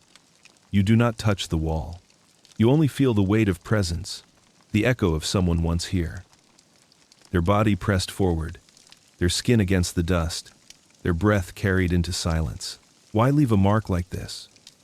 Perhaps they stumbled, steadying themselves. Perhaps they paused, leaning into the wall to rest. Or perhaps, knowing the weight of this place, they wanted to leave proof that they had stood here. One gesture, one press of skin into dust, declaring silently, "I was here." The print humbles you. So small, yet it carries more than all the iron gates, more than the seals of wax. It is not power that lingers, but touch. A single moment of contact has lasted longer than lifetimes of silence. You step back, lowering your lantern. The handprint glows faintly in the light, then softens into shadow. You understand its lesson. Presence does not always require words, nor permanence. Sometimes it is enough to touch, to press your existence into the world, to leave a trace that whispers long after you are gone. You turn away, leaving the handprint undisturbed. It remains behind, waiting, carrying the weight of someone who once leaned into the silence as you do now. The path ahead narrows, sloping downward into a low arch. At the base of the arch, you find iron again, but this time not as a gate. A grate covers the floor, bars thick and dark, locked into stone with rivets that seem to grow from the earth itself. You crouch, lantern low. The grate reveals only darkness beneath, a shaft that swallows the light completely. You drop a small pebble, listening. The sound falls, then vanishes. No echo returns. The hollow is too deep, or perhaps too full of silence to give sound back. The grate is locked, though you see no chain, no keyhole. Its lock is in its design bars, too thick, rivets too tight. It was built to remain, to prevent anything from going down, or perhaps from coming up. You place your hand on the metal. It is colder than iron should be, colder even than the stone. A chill rises through it, as though the shaft beneath breathes upward, but only enough to remind you of its presence. You wonder what rests below. A deeper chamber? A hidden tomb? Or something that was meant never to rise again? You realize the grate is more than a barrier. It is a promise. It tells you that some things must remain beneath, unseen, untouched, unnamed. Its strength is not only in the iron, but in the choice to lock silence inside the earth. You sit beside it, lantern flickering across the bars. You imagine the builders lowering it into place, hammering it into stone, sealing the hollow with finality. Did they know what they were covering? Did they fear it? Or did they only follow orders, trusting that silence itself would serve as explanation? The grate does not answer. It holds its refusal with quiet certainty. You rise slowly, lantern raised, giving it one last glance. It does not change. It remains unmoved, its silence locked, its depth unseen. You leave it behind, carrying its lesson. Not all depths are meant to be entered. Some must remain beneath, guarded by iron, by stone, by silence itself. The next chamber surprises you. Its walls are not blank stone, but brushed faintly with color. Your lantern reveals traces of paint, reds, ochres, and blacks that linger despite centuries of dampness. Among them, one detail stands out. A face, half faded, half preserved, stares from the wall. You step closer, careful not to breathe too hard. The paint is fragile, flaking at the edges, but the eyes remain. Dark, deep, outlined with care. The mouth is soft, lips pressed as though holding words never spoken. The face is not holy, not crowned, not divine. It is human. You study it in silence. The features are simple, but the gaze holds weight. Whoever painted it did so with intention, each line placed with care. Perhaps it was meant as a portrait, a memory of someone buried here. Perhaps it was practice, a hand sketching in quiet hours. Or perhaps it was simply the need to mark presence, to say through color what could not be said in words. The face feels alive. Not fully, not in flesh, but in presence. The eyes follow faintly as you move, catching the lantern light. You lean close, noticing details, the brushstrokes, the way the paint has bled into stone, the fading curve of a cheek. You feel as though you are not alone. You imagine the painter, bent close with brush in hand, mixing pigments, pressing color into wall. Did they know their work would outlast them? Did they intend for anyone to see it centuries later? Or did they paint simply to leave something of themselves behind? You resist the urge to touch the wall. Even your breath feels intrusive. You bow your head slightly, as though in greeting, acknowledging the face as both memory and presence. You step back, letting the shadows reclaim it. The painted eyes remain, watching softly, waiting for the next lantern to pass. You leave the chamber in silence, carrying the truth it gave you. Memory does not always need marble or iron. Sometimes a brush of paint, even half erased, is enough to carry a soul forward through time. The passage narrows until you almost think it will end. Then, on the right-hand side, a shallow recess appears, no larger than the space a man could stand in. You hold the lantern close. At first, it seems empty, but then you notice it. The alcove is sealed. A slab of stone has been pressed across its opening, edges fitted tight into grooves carved long ago. Dust lies thick across the surface, and the seam is so precise that it looks like part of the wall itself. Only the faint difference in texture gives it away. You trace the outline with your eyes. The stone is smoother than the walls around it, polished deliberately. This was not a collapse or accident. It was choice. Someone decided to close this alcove forever. You press your palm against it. Cold hums through your skin. The slab does not move. It will never move. Whatever rests behind it has been given to silence absolutely. You wonder what it hides. A coffin too dangerous to leave in view? A relic too troubling to be remembered? Or perhaps nothing at all, just an empty recess, sealed to symbolize that some questions must remain unanswered. The alcove has no inscription, no name, no mark of dedication. The absence is louder than words. To carve silence into stone is to create mystery that will last longer than explanation ever could. You feel the tension in your chest, the human urge to know. But you also feel the weight of restraint. To leave something sealed is itself an act of reverence. You imagine the moment of closing, a slab lifted into place, mortar smoothed into seams, hands brushing dust from their robes as they stepped back, satisfied that no one would ever look inside again. Centuries have proven them right. You lower your lantern and take one last look. The sealed alcove does not invite you, does not resist you. It simply exists, an eternal refusal written in stone. You leave it behind, carrying the lesson that some silences are not meant to be broken, not by curiosity, not by time, not even by memory. The next chamber opens wide, larger than most you have entered. Its ceiling curves high above, vanishing into shadow. At the center, your lantern reveals something unusual. A bell, small and dark, resting on the floor. You step closer. The bell is iron, streaked with rust, its surface pitted and rough. A crack runs along its side, thin but deep. It has no rope, no clapper inside, no mechanism to make it ring. It lies silent, forgotten. You crouch beside it, lantern light pooling across its form. Once, this bell must have carried sound through stone, sharp and bright, marking hours or calling prayer. Now it is broken, mute. Its silence fills the chamber more than any tone ever could. You press your hand to its side. Cold. Heavy. The crack feels sharp beneath your fingertips. You imagine the moment it split. Perhaps it rang too hard. Its sound stretched until the metal gave way. Perhaps time and dampness corroded it slowly until the fracture appeared. Either way, its voice ended here. The bell's presence humbles you. Even objects built to create sound can become symbols of silence. The Vatican has left it as it is, not removed, not hidden. A reminder that even voices once powerful must one day fall quiet. You lift your hand and tap it lightly. The sound is dull, hollow, no resonance. It is not music anymore, only echo. The chamber swallows the noise quickly, leaving only stillness. You feel a faint ache, as though hearing a memory of what once was. You step back, looking at it from a distance.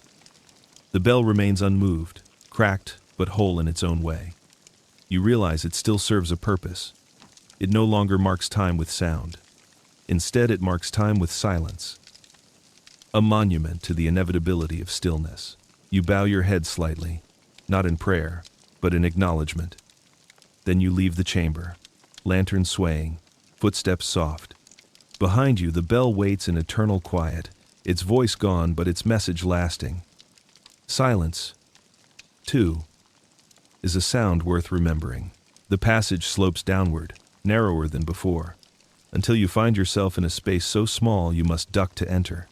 You hold the lantern low, and the chamber reveals nothing but bare stone. No coffins, no carvings, no objects at all. Only emptiness. You stand still, uncertain why this hollow exists. Then you notice it. The air here moves differently. A faint draft brushes your skin.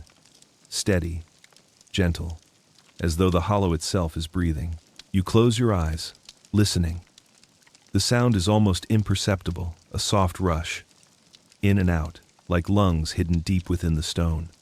You move the lantern, watching the flame bend slightly with the current. The air comes from somewhere unseen, perhaps a fissure, perhaps another chamber far away.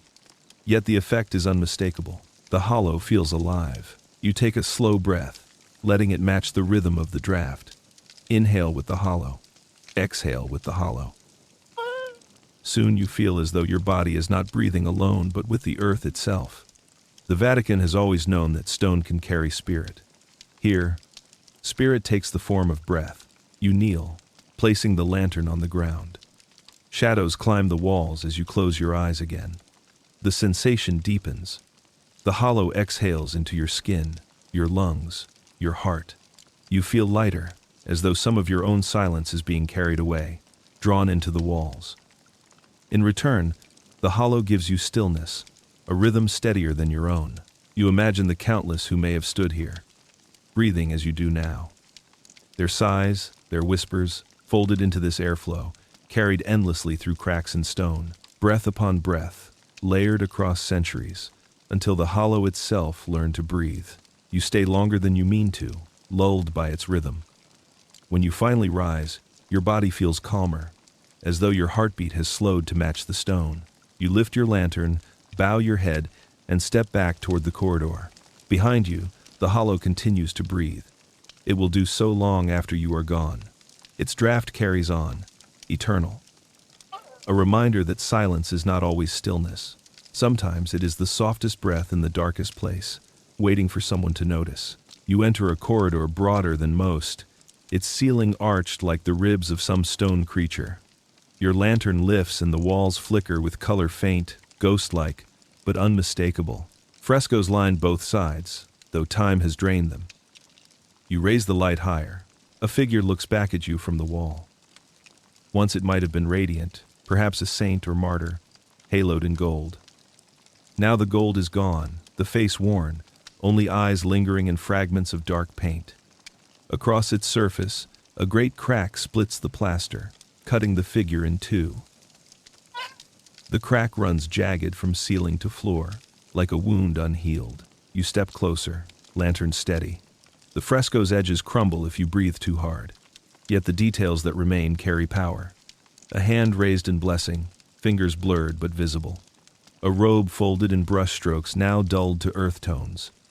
The split itself adds weight, as though the figure has been divided by time but refuses to disappear. You press your fingers lightly against the wall beside it, careful not to touch paint. The plaster is cold, fragile. You wonder who painted it. A monk bent close, dipping brush into pigment ground from minerals, mixing with water, pressing into wet plaster so the colors would last. He believed his work would survive, that it would carry meaning long after his bones turned to dust. And it has, though broken, though split. The crack draws your eyes again. It is sharp, merciless, but also honest. It tells you that even sacred images cannot escape time. Yet perhaps that is its gift. Perfection fades quickly. Imperfection lasts, because it makes you pause, makes you notice.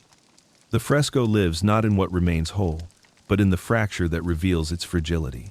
You lean back, lantern low.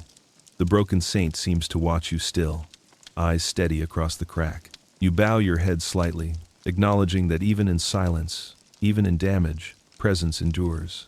Then you move on, leaving the fresco to crumble slowly, century by century, still whispering through the fracture. At the end of another hall, you find a table of stone, waist high, set against the wall. On it rests a single object, a brass key. Its surface gleams faintly in the lantern's glow, though tarnish darkens its grooves. You pick it up carefully. The key is heavy, solid in your palm. Its teeth are long, intricate, cut with precision. You turn it in the light, studying its form. It looks capable of opening something significant, perhaps one of the gates you passed. Yet something feels wrong.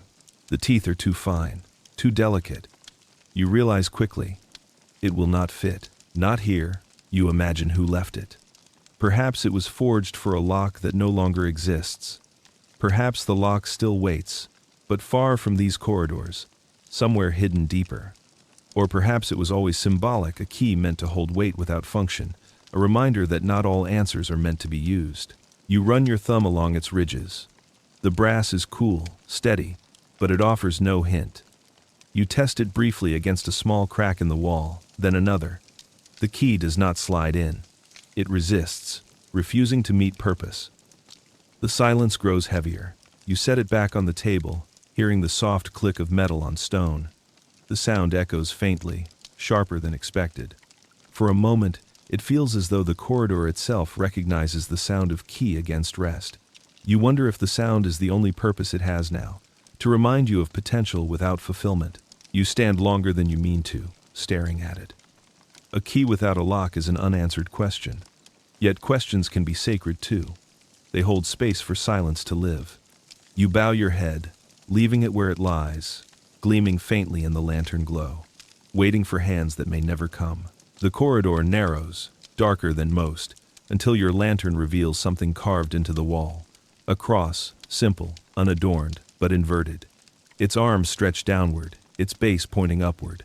The sight halts you. You step closer. The carving is shallow, rough, not polished like others. It looks old, edges worn but still sharp enough to unsettle. The inverted shape glows under the lantern, shadow bending in ways that make it seem deeper than at island. Your first thought is of defiance, of symbols turned against themselves. Yet as you stare, you recall the story of Peter, who asked to be crucified upside down, unworthy to mirror his teacher. The inverted cross is not always a mark of darkness. It is also a mark of humility, of suffering turned into devotion. The chamber around it is empty, silent. Perhaps it was built to honor that story, or perhaps to hide it. You place your hand near the carving, not on it, just close enough to feel the cold draft that seems to leak from the grooves. You whisper a word, and it echoes strangely, bending as though the shape of the cross itself distorts sound. The silence here feels heavier, more layered. Not empty, but thick, as though many voices once prayed before this carving, some in fear, some in reverence. You close your eyes, hearing faint murmurs, whispers that could be memory or imagination, or both. You realize then that meaning itself can invert. Symbols shift, depending on who gazes. What one calls sacred, another calls forbidden. The cross reminds you of that truth. Silence, too, carries many meanings, depending on how it is heard. You bow your head slightly, not in certainty, but in respect for the ambiguity. Then you step back, lantern high, letting the inverted cross fade again into shadow. It remains on the wall, silent, waiting for the next eyes to wonder, the next heart to bend in humility, or to shiver in fear. You enter a chamber shaped differently than those before it. The ceiling rests on 4 columns, thick and plain, carved from the same stone as the walls. At first they seem ordinary, supports holding the weight of centuries. But as you walk past the nearest one, the air shifts. A faint resonance hums from within, like sound trapped inside. You place your hand against the column. It feels cool, but not solid. You tap gently with your knuckles. The echo is unmistakable. The column is hollow. You circle it slowly, lantern lifting across its surface. There are no seams, no cracks, no obvious openings. The stone is smooth, deliberate, sealed perfectly.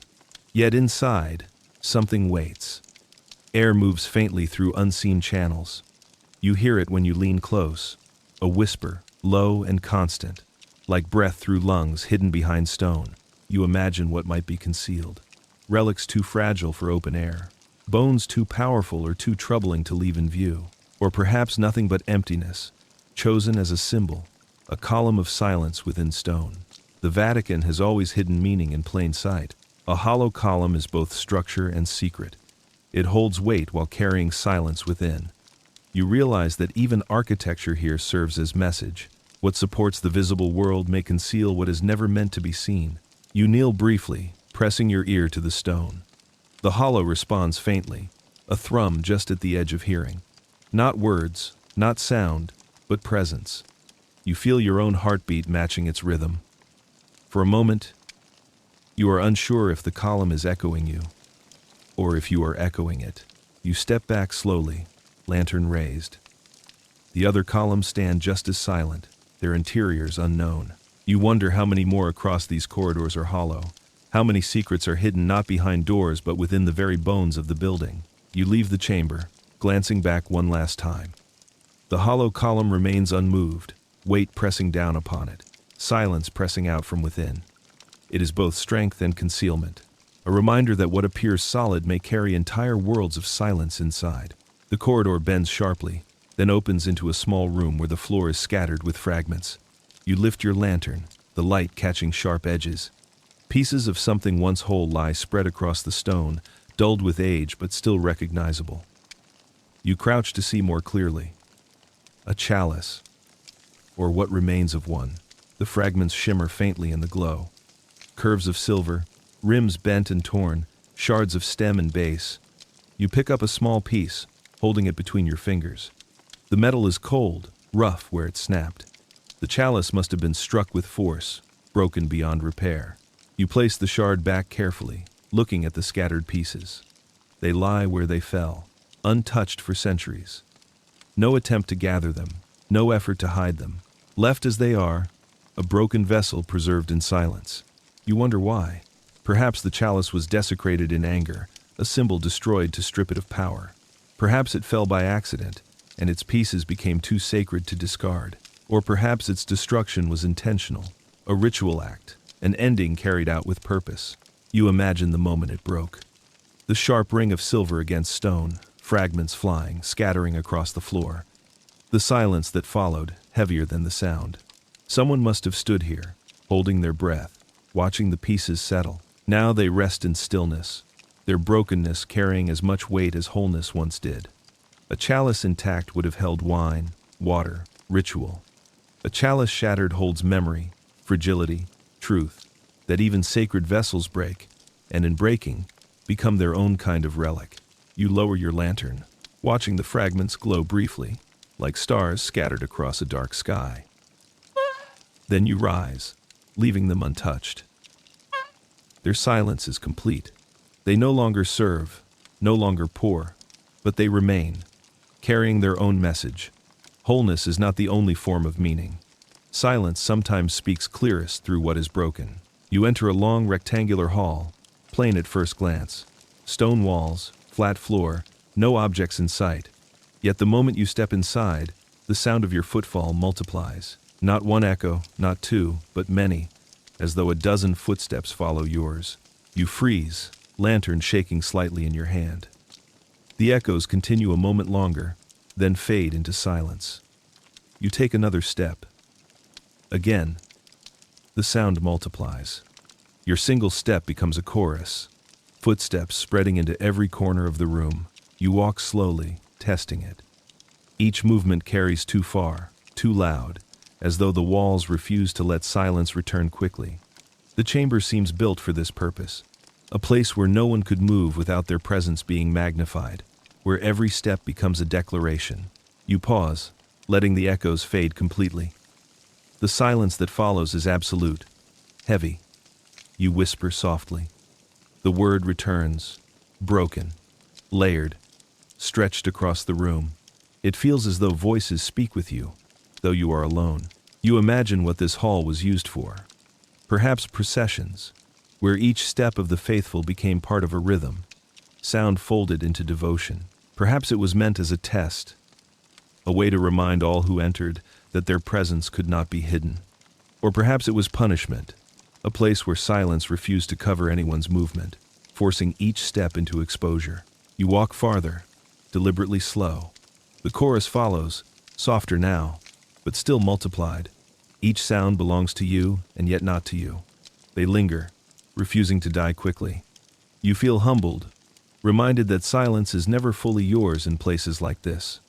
The walls hold memory of every step taken, every voice spoken, every breath carried. At the far end, you turn, looking back. The room seems unchanged, blank and plain, yet alive with memory. You walk back, echoes chasing you once more. By the time you leave, your ears ring with sound long vanished, the ghost of your own steps carried forward, as if by unseen companions. Outside, the corridor feels calmer, quieter.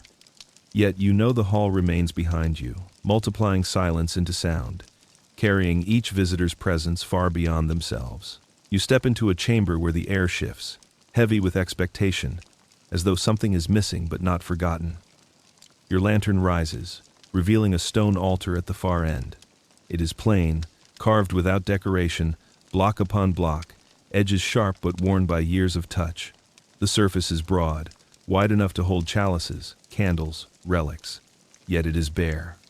No cloth, no vessels, no flame. An altar without offering. You approach slowly, each step sounding too loud against the floor. The closer you come, the clearer the emptiness feels. The altar waits, but nothing rests upon it. Dust gathers faintly on its surface. A thin layer that softens the stone but does not erase its purpose. You run your lantern across it, watching the light catch faint scratches, marks of objects once placed here. Moved, lifted, taken away. You lay your hand gently on the surface. The stone is cool, solid, unmoved by centuries. It does not yield to your touch, yet it feels alive in silence. You sense what was once here. Chalices of gold, perhaps. Candles flickering, dripping wax down the sides. Offerings of bread or bone, relics honored and feared. Voices chanting, prayers carried upward, all gone now, leaving only the empty surface. You realize the altar itself has become the offering. Stripped bare, it speaks louder than fullness ever could. To see it empty is to feel absence, and absence has weight. The Vatican knows this. An altar without objects reminds you that not everything sacred must be displayed. Some things are remembered only by what is missing. You kneel briefly, not in ritual, but in recognition. The altar remains, silent, strong, waiting without impatience. You rise and step back, leaving it undisturbed. Its emptiness follows you as you leave the chamber, reminding you that silence can be a vessel, and absence can be the most powerful presence of all. The corridor stretches long and narrow, walls blank, floor steady. At its end stands a door. You lift the lantern, light falling across wood darkened with age. The hinges are iron, the handle plain. You step closer, feeling the anticipation rise. A door at the end of a corridor means passage, transition, discovery. You reach for the handle. It turns easily. The wood groans faintly, resisting but not locked. You pull it open, lantern high. Beyond is nothing. Not another room, not another passage. Only stone. Solid wall, pressed close, filling the space where a doorway should lead. You step back, confused. The door is real, its frame built into the wall, its hinges steady. Yet behind it lies no opening, only the blunt refusal of stone, a door that opens nowhere. You stand in silence, letting the weight of it sink in. Someone built this deliberately. A craftsman, carved wood, forged hinges, set it in place, knowing it would lead to nothing. Perhaps once it did. Perhaps the passage was filled later, sealed for reasons forgotten. Or perhaps it was always meant to deceive, a symbol of passage without path. You press your palm against the stone beyond. It is cool, unyielding, no cracks, no seams. Whatever lies behind is sealed completely. The door becomes a mask, a gesture of movement denied. You step back, letting the lantern light fall across it once more. The wood seems older now, its grain deeper, its silence louder. You realize the truth. Some doors exist only to remind you of limitation. They open, but they do not lead. They reveal, but they do not give. They are symbols of silence, teaching you that not every threshold carries meaning beyond itself. You close the door gently, hearing the latch click into place.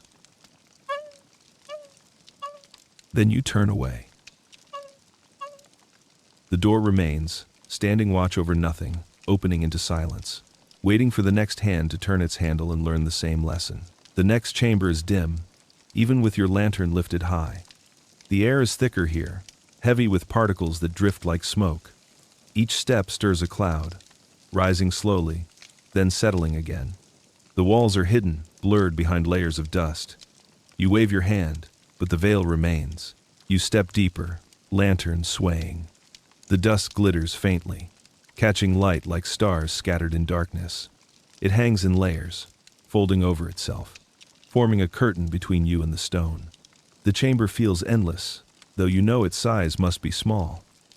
Dust has transformed it, creating distance where none exists. You breathe carefully, feeling the fine particles settle on your tongue. your skin. They taste of earth and age, of years ground into powder. This dust is not ordinary. It carries fragments of everything once here, stone chipped from walls, wax from candles, threads from cloth, flakes from bone, the entire chamber dissolved into air, waiting to be noticed.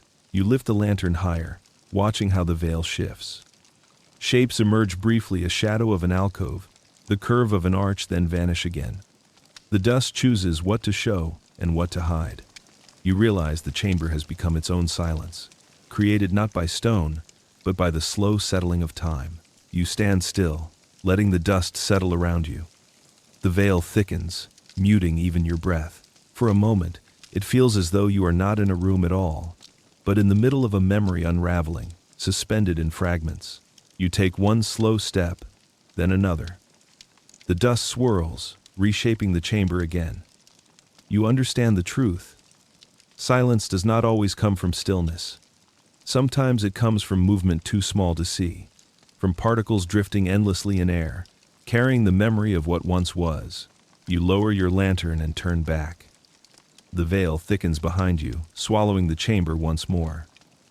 By the time you step into the corridor again, it feels as though the room has disappeared completely. Only dust remains, hanging in silence, waiting for the next breath to stir it awake. You step into a chamber where the air feels heavier, like sound once filled it but has long since drained away. Your lantern sways, light spilling across wooden forms arranged in rows, choir stalls, carved and aligned, facing inward toward an absent center. You pause, breathing softly, because even without voices, the space still hums faintly, as if the echo of song lingers beneath the silence. You walk slowly between the rows. Each stall is simple but precise. The seats are smooth from centuries of touch, though dust covers them now, muting their sheen. Along the edges, faint carvings peek through a curve of vine here, the fold of a robe there, details blurred by time. You trail your fingers across one, and the wood feels warm despite the cold air, as if memory has soaked deep into its grain. You imagine the singers who once sat here. Robes brushing the floor, hands folded, voices rising together. You picture sounds swelling into the chamber, notes climbing, layering, weaving into harmony. Then you imagine the silence that followed, when the last note faded and breath grew still. That silence feels alive now, as if it has never ended, as if the song still hovers, waiting for another voice to begin. You sit briefly in one of the stalls, the wood creaking under your weight. The lantern rests in your lap. The chamber adjusts, shadows leaning closer, as though listening for what you might give it. You hum softly, just a single note. The walls catch it, stretch it, send it back, faint but present. For an instant, it feels as if you are not alone. The note expands, joins with something larger, then fades. You bow your head, understanding. The choir stalls are not empty. They are filled with silence shaped by voices that came before. Their song remains, not in sound, but in the way the air still holds space for it. You rise gently, leaving the seat as it was, and step back toward the corridor. Behind you, the stalls remain, waiting, their silence deeper than any hymn, their memory fuller than any choir. The next room surprises you. At its center stands a stone pedestal, waist high, with a disc laid flat across the top. Your lantern reveals lines carved into the disc, radiating outward like rays. A gnomon once stood upright at its heart, but now it lies snapped, only a jagged base remaining. A sundial, buried deep underground, broken and useless in the dark. You circle it slowly, lantern held high. The carvings are still sharp marks of hours, symbols of days, arcs tracing the sun's journey. But here, in this silence, no light falls, no shadow moves. The dial waits without purpose, its design undone by stone and darkness. You rest your hand on the cold surface. The marks feel deliberate, steady, carved by someone who believed in the rhythm of time.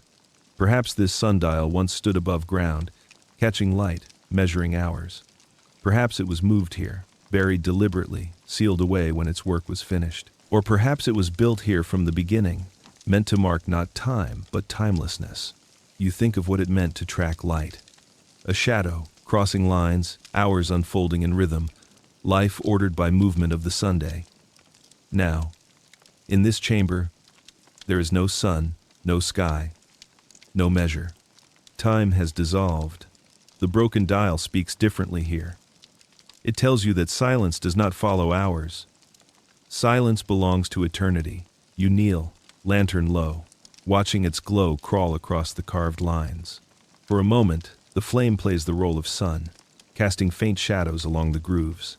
The illusion is fragile, fleeting, but enough to remind you of cycles that continue above, even when forgotten below. You rise slowly, stepping back. The sundial remains cracked, its shadow lost, its silence intact. You realize it still serves a purpose. Not to measure time, but to show that time ends. In silence, hours do not matter. The dial, broken, still marks what it must. That eternity has no divisions. You turn into another chamber, smaller, rounder, its walls curving close around you. At its center lies a circle darkened against the pale stone floor. You lower your lantern, light spilling across gray powder spread evenly, faintly glimmering. Ashes. You kneel, careful not to disturb them. The circle is precise, edges sharp as though drawn by deliberate hand. The ashes within are fine, smooth, almost silken in texture. They do not scatter easily, as though they have settled into the floor itself. You breathe carefully, sensing their weight. These are not random remains. They were placed here with purpose, arranged in circle, bound by silence. Perhaps the ashes of burnt parchment, words too dangerous to preserve. Perhaps the remains of relics destroyed, their fragments reduced to dust. Or perhaps they are human, the bones of someone chosen for memory through fire rather than stone. You watch the lantern glow shimmer across their surface. The light gives them life, each particle catching fire briefly before fading again into gray. They feel both final and alive, like memory burned yet unwilling to vanish completely. You touch the edge of the circle with your finger. The ash clings faintly, soft against your skin. You rub it gently, feeling its silence sink into you.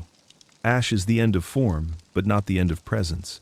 It lingers, it spreads, it becomes part of breath, part of earth, part of time itself. You bow your head, not asking, not questioning.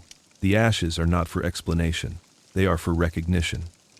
You place your hand over your heart, then lower it again. The circle does not change. It remains where it is, eternal in its stillness, precise in its silence. You rise slowly, lifting your lantern. As you leave, you glance back once more. The circle glows faintly in the distance, like a ring of memory drawn in gray fire.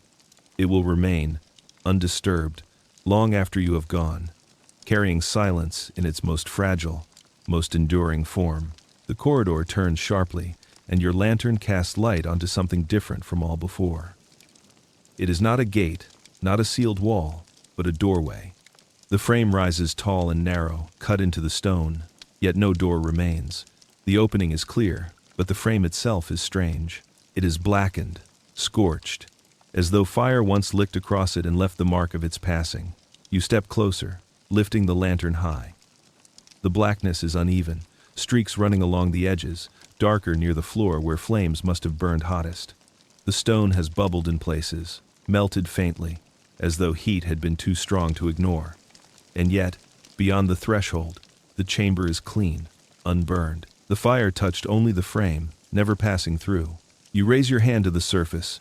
It is rough beneath your fingertips, not cold like the rest of the corridor. The blackened stone feels warmer, as though it still carries memory of fire centuries gone. You wonder what could have burned here. A torch dropped and forgotten, a deliberate attempt to cleanse, or something else entirely. Flame not born of wood or oil, but of purpose too deep for explanation. You step through cautiously. The chamber beyond is empty, silent, undisturbed. No soot, no scorch, no smoke-stained walls. The fire stopped at the frame, refusing to cross. It feels as though the flames themselves recognized a boundary, consuming only the entrance, sparing what lay within. You turn back, gazing once more at the blackened stone. It seems less like damage and more like warning.